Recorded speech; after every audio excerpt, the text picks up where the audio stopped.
Jetmatic nyo ba mga kadads ay hirap umakyat yung PSI? Baka ganito na yung problema nyo. So panoorin nyo ang video to. Tara, let's go! Good morning mga kadads at welcome again to my channel, Mark TV. At ngayon may konti tayong tips or tutorial about dito sa Jetmatic.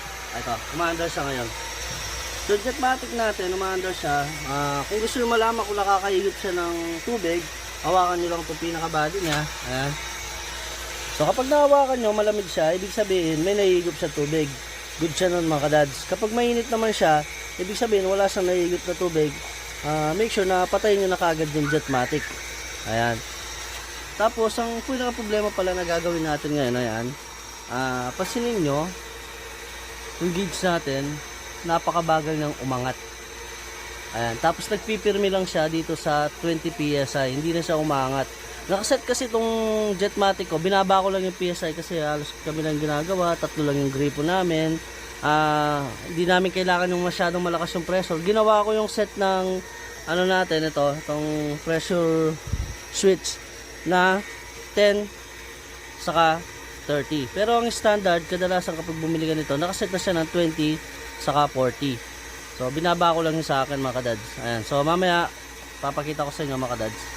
Update ko kayo later. Ito na nga mga kadads, sobrang bagal ng pag-move ng araw niya o ng gauge niya. Ayan, nakikita nyo ba mga kadads na napakabagal, sobrang bagal talaga. Ayan, na dapat na hindi naman ganyan kabagal. So umpisaan na natin mga kadads, di na natin papabutin ng 20. Sa 20 PSI mga kadads, nahihirapan na siyang umakyat.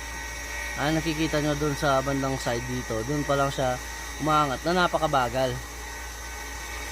Kapag mga ganyan mga kadads, ayun, sasabihin ko na para may ID na kayo agad. Pagpasensyahan nyo na pala yung boses ko mga kadads. Nagtatrangkaso kasi ako ng mga ilang araw. Ngayon medyo nakaka-recover na ako, kaya naisip ko na magbigay tayo ng tutorial. So nung isang araw wala talaga akong boses, ito na lang at nakakabalik-balik na yung boses ko. So kapag mga ganyan, mabagal yung pagka-agad ng ganyan. Ayan, 20. So pakita na natin, malapit na rin siya mga dads. Hirap na hirap talaga siyang lumampas ng 22 o 25 mga ganyan. Ayan, so para makita na rin natin.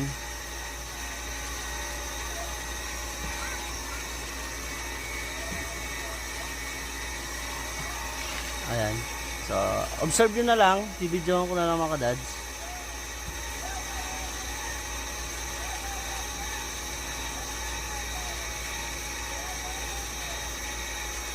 Ayan mga kadads, sobrang bagal niya.